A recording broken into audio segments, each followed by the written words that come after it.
consecuencias de la consulta sobre el nuevo aeropuerto en el mercado local. Y para esto y más, vamos con los ganadores y perdedores del día de hoy.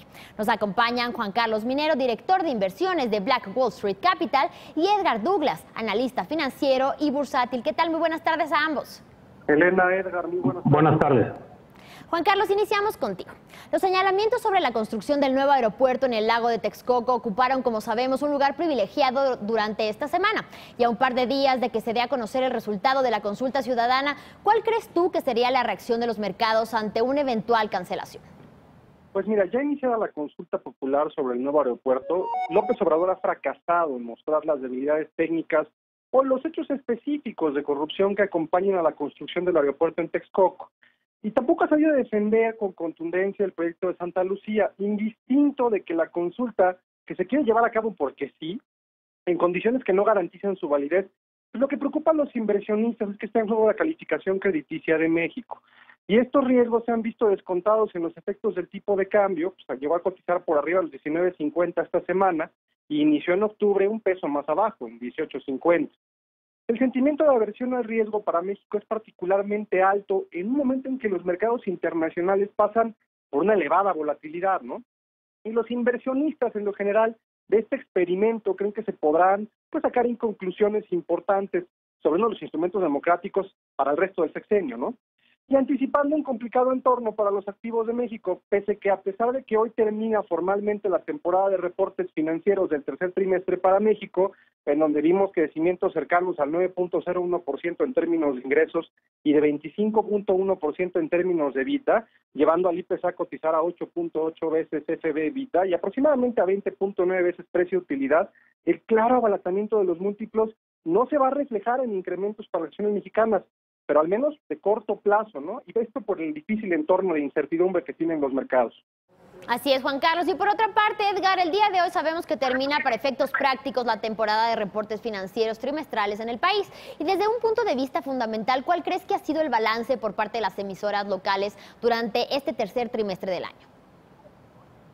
Claro, Elena.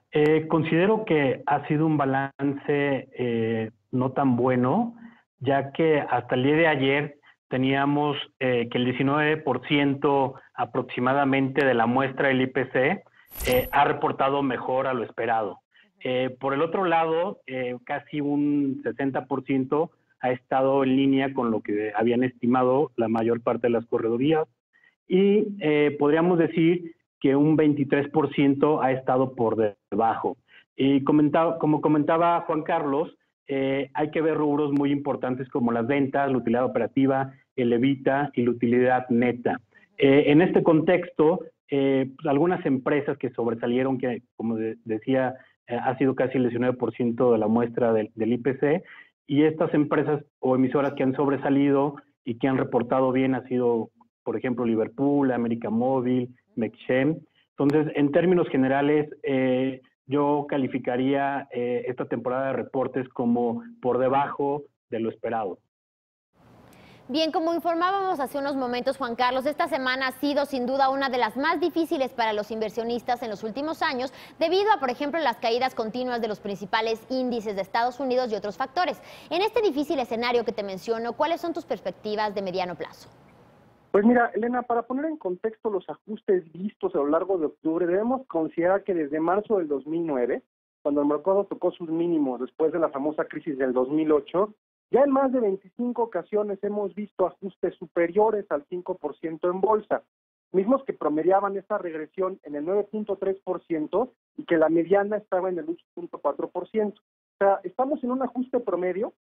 Sin embargo, sin que esto sea novedad, hemos visto que en 2017 no existía mucha volatilidad y el que en 2018 tengamos 10 ajustes de más de 2%, definitivamente hacen un contraste absoluto con el año pasado. Los inversionistas nunca han tenido más razones para estar preocupados, pues entre la aceleración de países emergentes, la inflación, la tasa de los bonos de los Estados Unidos, la evaluación de los mercados americanos y la problemática en Europa, los reportes en Estados Unidos no han sido catalizadores claros para poder apostar porque el mercado dé la vuelta en el corto plazo. Lo que se puede apostar sí es que la volatilidad permanece en el mercado y en donde, a pesar de los atractivos precios que se observan tras estos ajustes, difícilmente son aprovechables en un entorno que se quiere y que no favorece la toma de riesgo. Bien, finalmente, Edgar, entre las variables más importantes en el presupuesto de egresos de la Federación para el próximo año se encuentran el tipo de cambio y el precio del petróleo, que dirigen en gran medida las decisiones de los inversionistas. En el actual contexto económico y político del país, ¿cuáles crees que serían entonces los niveles óptimos que podríamos esperar para estas dos variables que te mencionaba? Claro, Elena. Invariablemente, el tipo de cambio, el petróleo, entre otras variables, juegan un papel sumamente importante en las finanzas públicas, en los presupuestos que realiza el gobierno federal. Recordemos que los niveles del petróleo han estado con mucha volatilidad últimamente y esto ha sido por entornos globales, por parte de países productores como Arabia Saudita o en algunos casos tensiones que se han dado en los mercados en Estados Unidos. Yo consideraría que la mezcla mexicana debe por ahí andar en el presupuesto niveles cercanos a los $65 por barril, y por lo que respecta al tipo de cambio, yo esperaría que en el presupuesto se esté estimando un nivel cercano a los niveles de 19.50.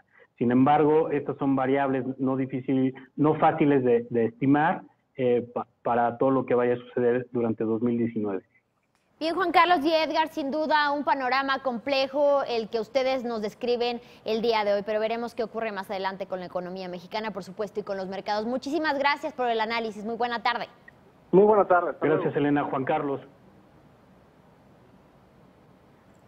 Bien, y este viernes, en el segundo día de la consulta sobre el destino sobre el nuevo aeropuerto de México, el peso ganó terreno frente al dólar, aprovechando la debilidad de la divisa norteamericana.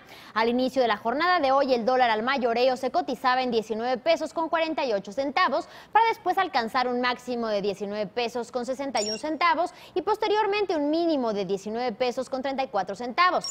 A pesar del comportamiento positivo mostrado por la moneda mexicana en los dos últimos días, su balance semanal fue negativo al reportar una caída de 0.83%, por lo que, de acuerdo con información de Bloomberg, este día el dólar al mayoreo finalizó en 19 pesos con 36 centavos. Por otro lado, durante los últimos minutos de la jornada de hoy, los precios internacionales del petróleo registraron ganancias, apoyados entre otras cosas en la caída del dólar en el mercado internacional. Durante el último año, la mezcla mexicana ha registrado un precio mínimo de $49 con 64 centavos, un precio promedio de $61 con 50 centavos y un precio máximo de $77 con 73 centavos. Durante los últimos minutos de la jornada de hoy, el barril de crudo nacional se ubicaba en $71 con 40 centavos. Y al cierre de esta semana, en plena temporada de reportes trimestrales, las bolsas del mundo continúan con altibajos. Ahora vamos a enlazarnos hasta el buró de Bloomberg en Nueva York con mi compañera Carla Palomo para conocer el cierre de una mala semana en Wall Street. ¿Qué tal, Carla? Muy buenas tardes, cuéntanos. Hola, ¿qué tal? Buenas tardes, Elena. Wall Street reanudó sus pérdidas este viernes luego que las tecnológicas Amazon, Alphabet y Snap decepcionaran a los inversionistas con sus resultados trimestrales. El Nasdaq, que entró en terreno de corrección el pasado miércoles, cayó 4% esta semana, que estuvo marcada por mucha volatilidad. Por su parte, el promedio industrial Dow Jones descendió más del 3% esta semana. Las caídas en los mercados se producen pese a que la economía estadounidense se expandió a un mayor ritmo de lo previsto durante el tercer trimestre. Según el Departamento de Comercio, el Producto Interno Bruto del país creció a una tasa anualizada del 3.5% entre julio y septiembre, frente a 4.2% en el trimestre previo. Solo el gasto del consumidor aumentó a un ritmo anual del 4%, el mayor incremento desde 2014, mientras que las empresas reabastecieron sus inventarios y los gobiernos incrementaron sus gastos, lo cual también dio impulso a la economía. A nivel empresarial, las acciones de Amazon cayeron 8% luego de haber divulgado ganancias récord en el tercer trimestre, pero ingresos por debajo de los estimados.